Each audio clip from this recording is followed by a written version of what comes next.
They thought she was nothing more than a poor cleaner. By day, she scrubbed floors, washed dishes, and bowed her head to insults. But when the mansion slept and the city's lights dimmed, she lived a life no one could have imagined. And when her boss discovered it, he was left speechless. Welcome, my friends. Sit tight, relax, grab your popcorns, and join us as we unravel today's lovely story. And please don't forget to like and subscribe for more tales. Ngozi moved like a shadow through the Belogan mansion. The marble floors reflected her slim frame as she bent low with her mop, scrubbing until her knuckles turned white. To the other staff, she was invisible. The head maid barked at her for missing corners, the cook snapped when she was slow to clear plates, and the guards sometimes smirked when she passed, whispering about her torn uniform. She never replied. Silence was her shield. Every morning began the same way. At 5 a.m., she lit the water boiler in the kitchen, polished the silverware, and carried laundry baskets heavier than her own body.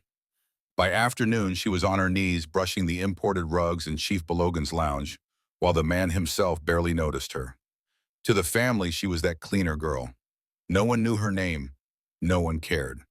But Ngozi carried something they didn't see, something she guarded carefully behind lowered eyes and tired smiles. By night, when the mansion's chandeliers dimmed and the servants retreated to their cramped quarters, Ngozi's life began anew. It was always the same ritual.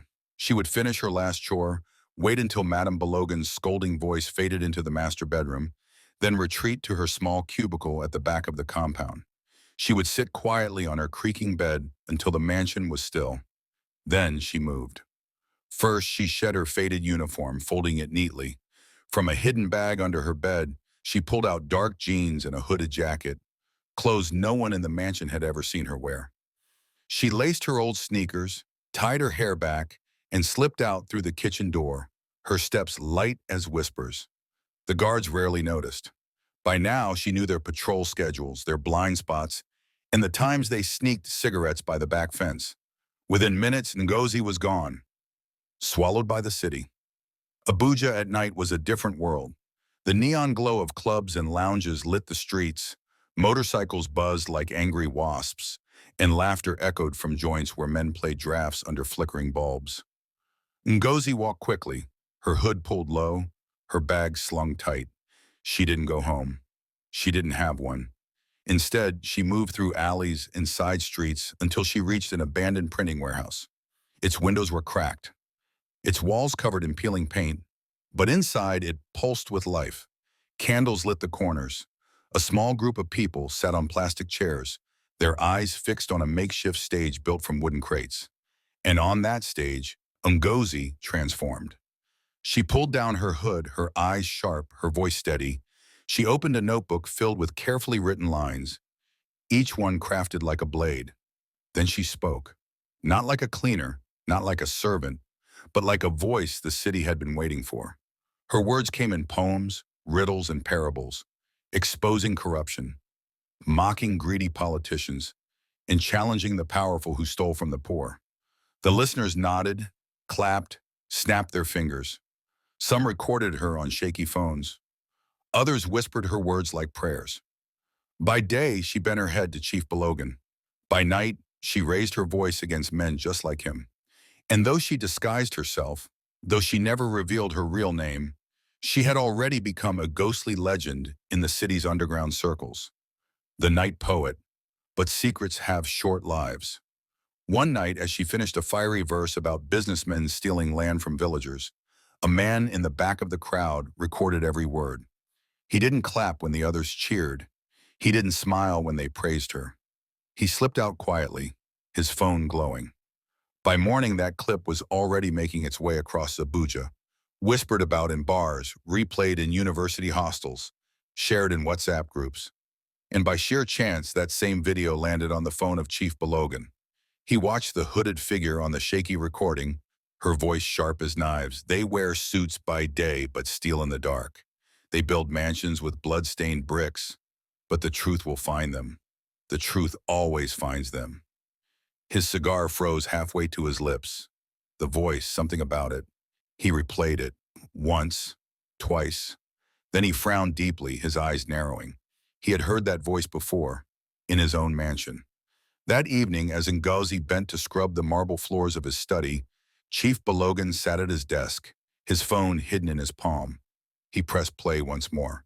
The voice filled the room. He stared at her, at the poor cleaner in her faded uniform, her head bowed. And for the first time, Chief Belogan looked at Ngozi not as a servant, but as a mystery. Chief Belogan could not sleep. The video replayed again and again on his phone, the hooded figure's words slicing through the silence of his study.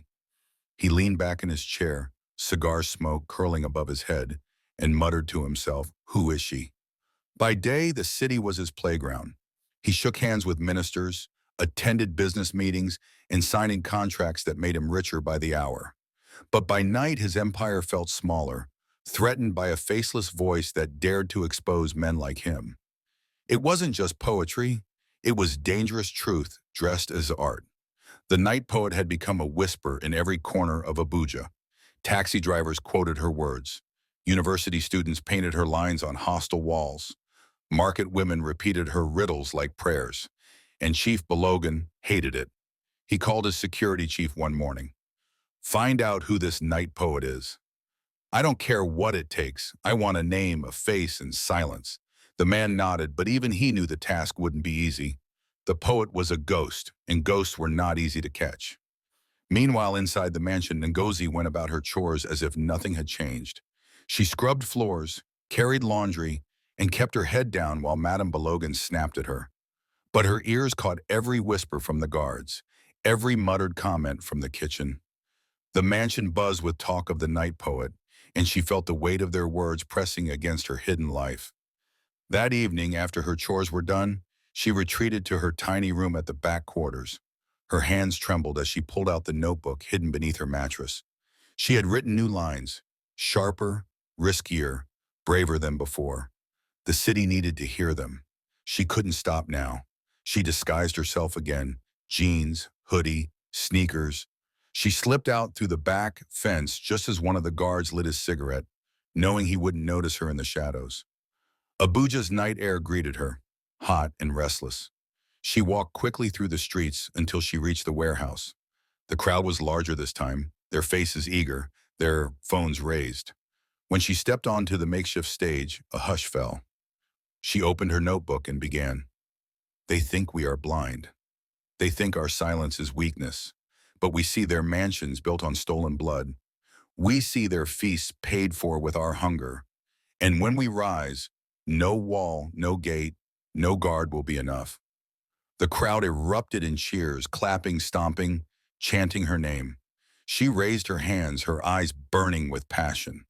In those moments, Ngozi was no longer the cleaner who endured insults in silence. She was power itself. But across town, in a sleek black car, Chief Belogan sat stiffly as his driver pulled into a corner street. One of his informants had tipped him off. The night poet was performing here tonight. He lowered the tinted glass, his eyes narrowing as he scanned the crowd outside the warehouse. The chants reached his ears, words that mocked men like him. And then he heard the voice. That same voice from the video, sharp, fearless, unforgettable. His chest tightened. He leaned forward, straining to see through the sea of faces. The figure on the stage was hooded, head bowed over a notebook. He couldn't see her face, but the sound of her voice made his pulse quicken. He had heard it too many times before, in a quieter place, in his mansion. He clenched his jaw. "It can't be," he muttered. But doubt gnawed at him. When Ngozi finished, the crowd surged around her.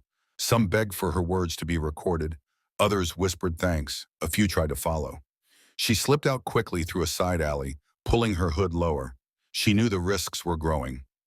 Each performance drew more eyes, more cameras, more danger. But she couldn't stop, not when the city hungered for truth. She returned to the mansion just before dawn, her clothes dusty, her throat dry. She changed back into her uniform and grabbed her mop. By the time the mansion stirred, she was already on her knees, scrubbing as though she'd never left. But Chief Belogan's eyes followed her differently now. He lingered in the lounge longer than usual, his cigar unlit, his gaze sharp as knives. She felt his stare burning into her back as she worked. Her heart raced, but she kept her head down, sweeping in silence. Later that day, the chief security officer entered with a grim face. "We couldn't find her, sir. She's too careful. No name, no address, nothing." Chief tapped his cigar against the ashtray. "Then maybe she's closer than you think," he said slowly, his eyes drifting toward the doorway where Ngozi carried a tray of tea. She paused, just for a heartbeat, before continuing. That night she slipped out again, her notebook in hand, but for the first time she felt fear prickling at her skin. The mansion was no longer blind to her. Chief Belogan was watching, and sooner or later the double life she lived would collide. And when it did, the city wouldn't be the only one shocked. Her boss would be left speechless. Chief Belogan became restless. The night poet's words spread faster than fire in the Harmattan. By day, he overheard whispers of her in meetings, young associates quoting her verses. By night, he sat hunched in his study replaying the same clip over and over. Her voice haunted him. Something about it was too close, too familiar. The sharper he listened, the more his suspicion turned inward, into his own mansion. The staff noticed his change. He prowled the corridors without warning, his eyes sharp, his cigar burning low. Guards were ordered to double patrols. Servants were questioned at random. "Where do you go at night?" he barked at the cook one morning. "Who visits the quarters after dark?" His paranoia seeped into every corner of the house. Ngozi felt it. Every time she bent to scrub the floor, she sensed his eyes on her. Every time she passed by carrying trays, she caught him staring just a little too long. She forced her hands not to tremble, her voice not to shake. But inside, fear gnawed at her ribs. Still, the city needed her voice. That night, after her chores, she slipped into her jeans and hoodie again, sliding out through the back fence. The warehouse was packed more than ever, a sea of eager faces. Her voice carried strong, sharp, fearless. She spat lines that mocked corrupt men, painting them as kings on thrones of sand. The crowd erupted in chants. "Poet! Poet! Poet!" But outside, in a black SUV, Chief Belogan sat silently, his driver gripping the wheel nervously. He had followed a lead. Tonight, he would find her. Through the tinted glass, he saw the hooded figure raise her notebook. The voice rang clear. His chest tightened. He leaned forward, his eyes narrowing. "That voice," he whispered. "I know that voice."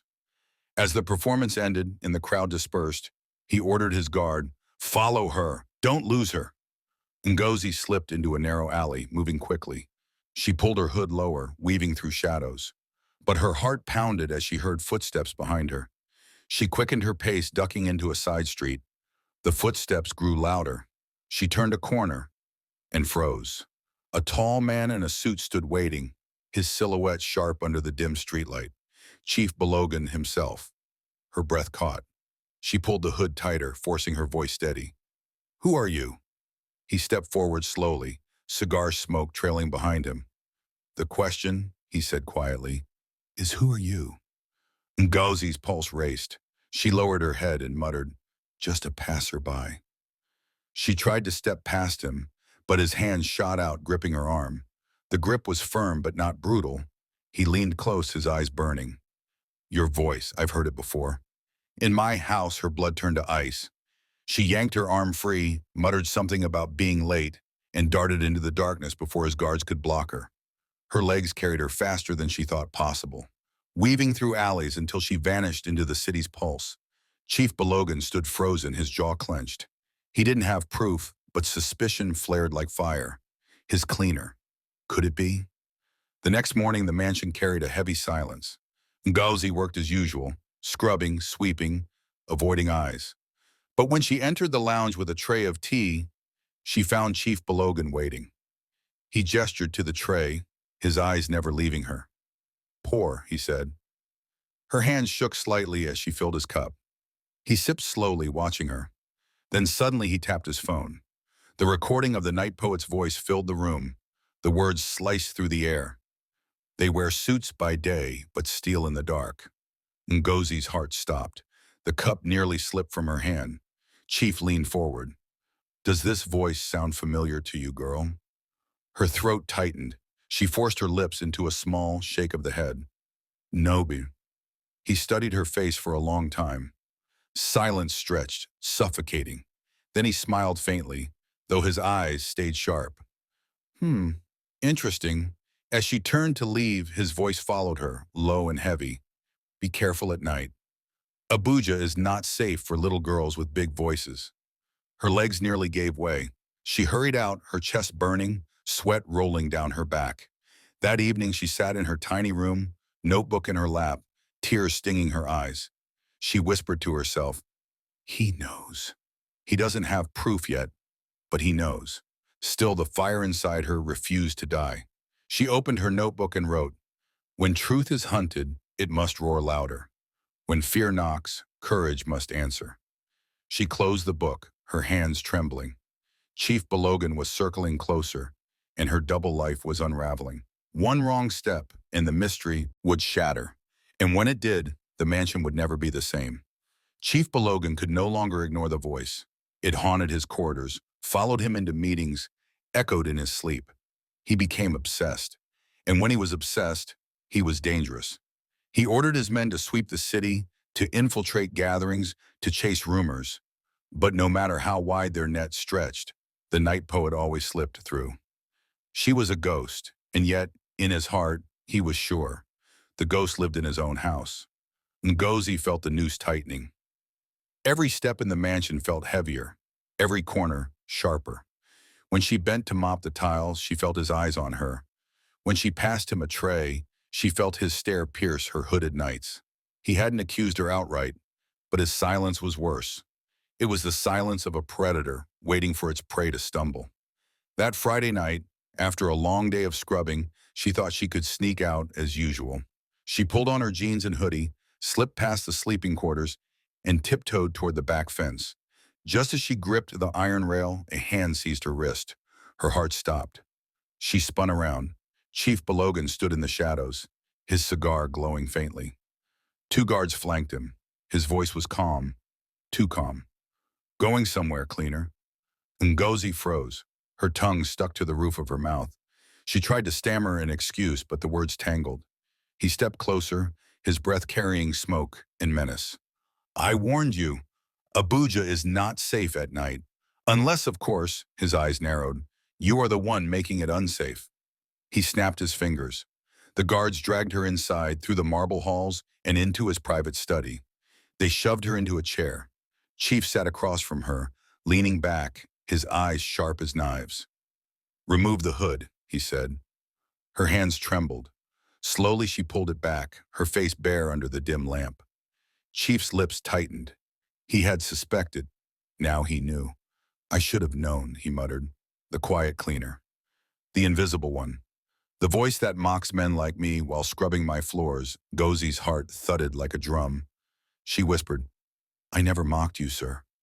I only spoke the truth. His hand slammed the table, rattling the glasses. Truth? He thundered. Do you know how dangerous your words are? Do you know what enemies you invite when you spit fire into the night? Her tears welled, but her voice steadied. I know, and I don't care, because silence already killed me once.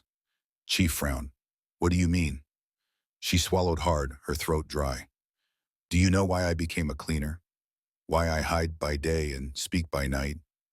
Because men like you destroyed my family. His eyes flickered, confusion crossing his face. My father was a farmer in UCHE. He had land, not much, but enough for us to live. Then your company came. They bought the land on paper, but not in truth. They forced him to sign with threats. He refused. Days later, the police came.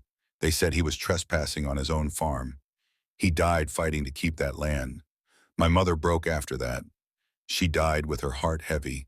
And me, I was left with nothing.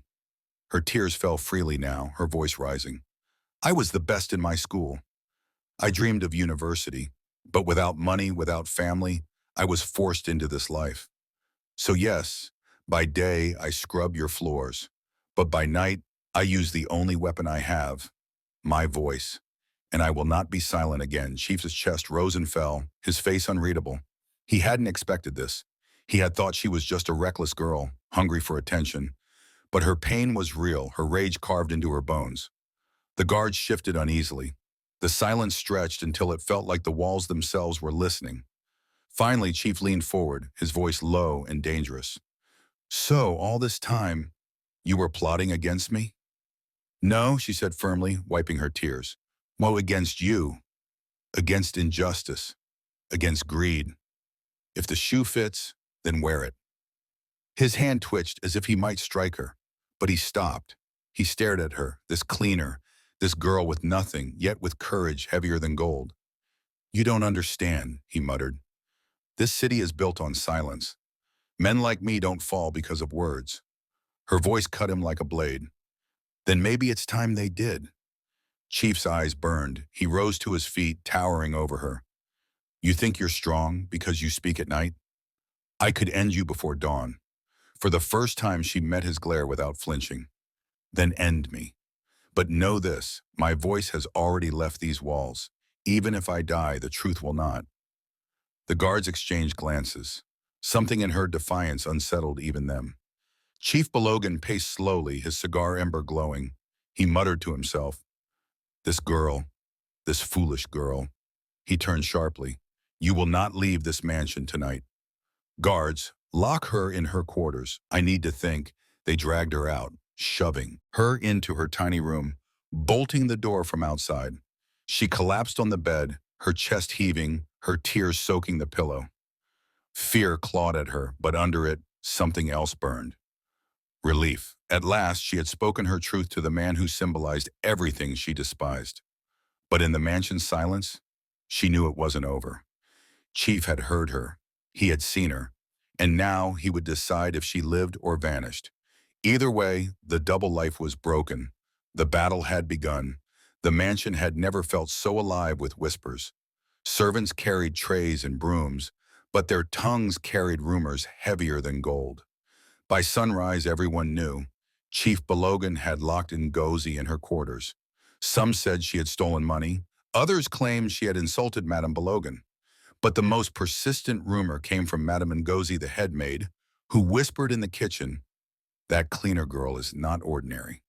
Olga caught her doing something dangerous. The gossip spread to the guards, to the drivers, to Madame Belogan herself, who stormed into her husband's study demanding answers. Why is that useless girl still here? Fire her! Throw her out! Chief Belogan only stared at his cigar, silent. He could not admit the truth.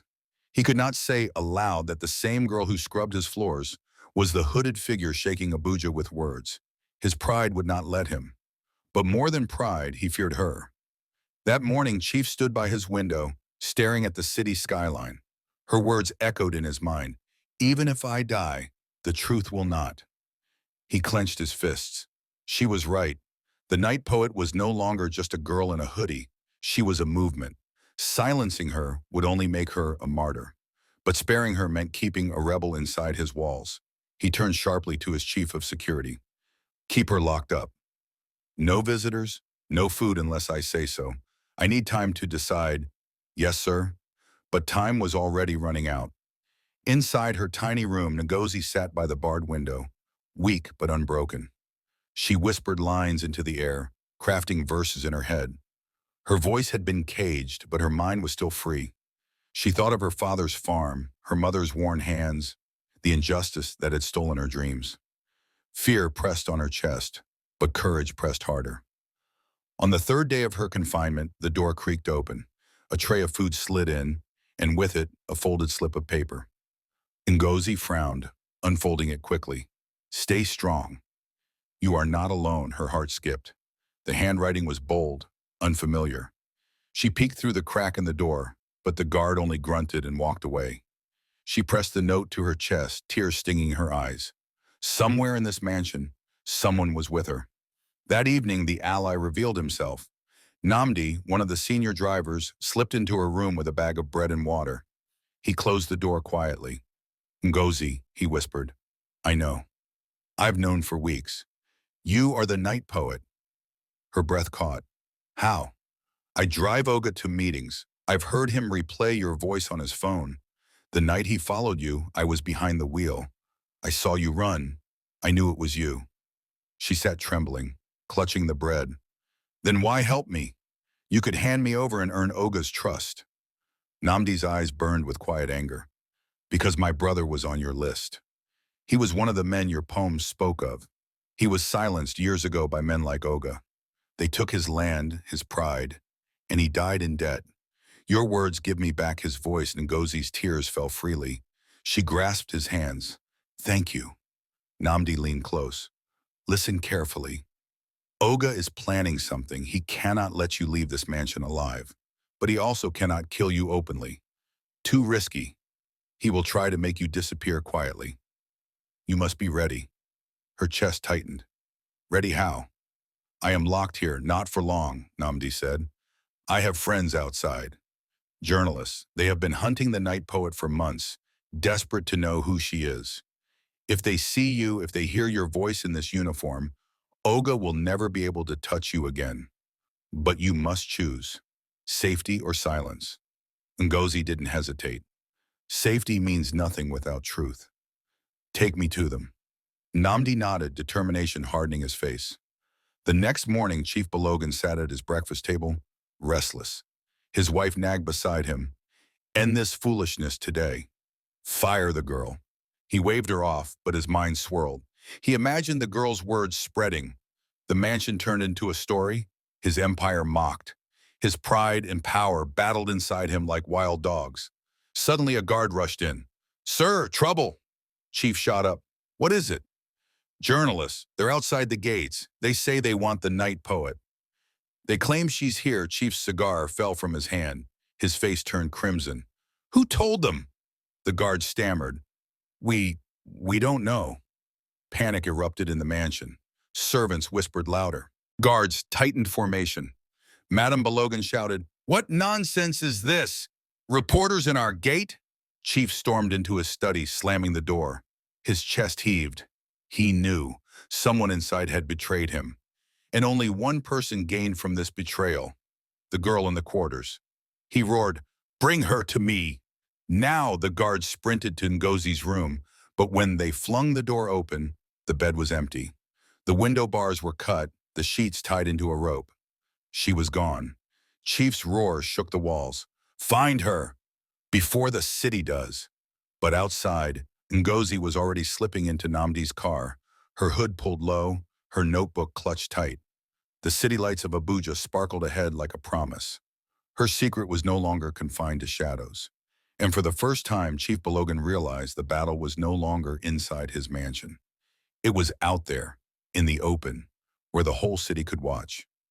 The air outside the Belogan mansion buzzed like a hive. Journalists pressed against the gates, cameras flashing, microphones raised. "We want the night poet," they shouted. "Is she here?" Guards pushed back, their voices strained. Inside, servants whispered at every corner, the weight of years of silence crumbling under the noise. Chief Belogan stormed into the courtyard, his face dark, his cigar clenched between his teeth. "Clear them out," he barked. "This is private property." But the reporters didn't move. Phones streamed live, the crowd outside growing with curious neighbors and onlookers. Abuja's restless spirit had found a spectacle, and it would not leave quietly. In the chaos, a black sedan slipped through the back streets of Wuza. Inside, Ngozi sat hunched, her hoodie pulled low, her hands clutching her notebook. Beside her, Namdi gripped the wheel, his eyes darting between mirrors. "Are you ready?" he asked. Her throat tightened, but she nodded. "I have no choice. If I don't speak now, everything dies with me." Minutes later, the sedan pulled up a block away from the mansion. Namdi killed the engine, turned to her, and squeezed her hand. "This is your moment." No more hiding. Ngozi swallowed hard, pushed open the door, and stepped out. The crowd erupted. Cameras swung. Reporters shouted. Phones lit up. "It's her!" The night poet. Chief's heart stopped when he saw her walking toward the gates, flanked by the sea of flashing lights. His cleaner. The girl he had mocked, overlooked, ordered around. She wasn't bent low with a mop now. She stood tall, her hood pulled back, her notebook held high. A murmur rippled through the staff watching from the balcony. Even Madame Belogan froze, her hands gripping the railing. The girl they had all dismissed was suddenly the center of the city's gaze. Ngozi reached the gates, climbed onto a crate, and turned to face the cameras. Her chest rose and fell, her heart pounding. but her voice rang out clear. I am Ngozi. By day, they called me a cleaner, invisible. Nothing, but by night I became the voice you know as the night poet. I did not choose this life to mock anyone. I chose it because silence destroyed my family, and I swore I would never be silent again. The crowd hushed. Even the guards lowered their guns. My father was a farmer. His land was stolen by powerful men who thought we were too poor to fight back. He died resisting. My mother followed him in grief. And me? I was left with nothing but words. Words became my weapon. Words became our weapon. She lifted her notebook, her hand trembling but steadying with each word. I scrubbed floors in the same house that symbolized everything taken from me. But I also spoke in the streets, and you listened. And today you see me as I am, not a servant, but a citizen who refuses to bow. The crowd erupted. Reporters shouted questions. People cheered. Phones streamed her face across the nation. Abuja roared with her truth. Chief Belogan staggered back, his cigar falling to the ground. For the first time, he had no words. His empire, his pride, his fear, all of it silenced by the very girl he had tried to erase. A reporter shoved a microphone toward him. Chief Belogan, what do you have to say about your cleaner being the night poet? His lips opened, but no sound came. Cameras zoomed in on his face, capturing the disbelief, the fury, the helplessness. The mighty Chief Belogan, left speechless. That night, the story spread beyond Abuja. National news stations ran the headline, Cleaner unmasked as night poet, a voice that shook the powerful. Social media exploded with her photos, her words, her courage. Memes mocked the chief, quotes from Ngozi's poems trended. She had become more than a voice. She was a movement. Inside the mansion, Madame Belogan paced furiously. You've embarrassed us, she hissed at her husband. Our cleaner. Our name dragged through the streets, but Chief didn't answer. He sat in his study, staring at the empty chair across from him, haunted by her words. Meanwhile, Ngozi and Namdi were escorted by journalists to a safe house, guarded and celebrated. NGOs reached out, promising to sponsor her education, to publish her poetry, to give her a platform bigger than any abandoned warehouse. She had stepped out of the shadows, and the city would never let her disappear again. Days later, as the scandal deepened, Chief was summoned by investigators over land deals. His allies distanced themselves. Contracts slipped through his fingers. And everywhere he went, whispers followed. That's the man who was silenced by his cleaner. For Ngozi, life changed in ways she could barely comprehend. She still woke early, still tied her scarf, still spoke humbly, but she no longer scrubbed floors. She now spoke to crowds in lecture halls and to journalists, to children who recited her lines with pride. At her first public event, standing under bright lights in front of hundreds, she opened her notebook and read, They called me a cleaner. They thought I was invisible. But when truth calls, even the invisible must rise, and when they rise, even the powerful are left speechless. The hall thundered with applause. Cameras flashed. Tears filled her eyes. She had finally become what her parents dreamed she would be, a voice too strong to silence. And Chief Belogan, watching from the shadows of his crumbling empire, could only whisper, She was my cleaner, and now she has cleaned my name from power itself.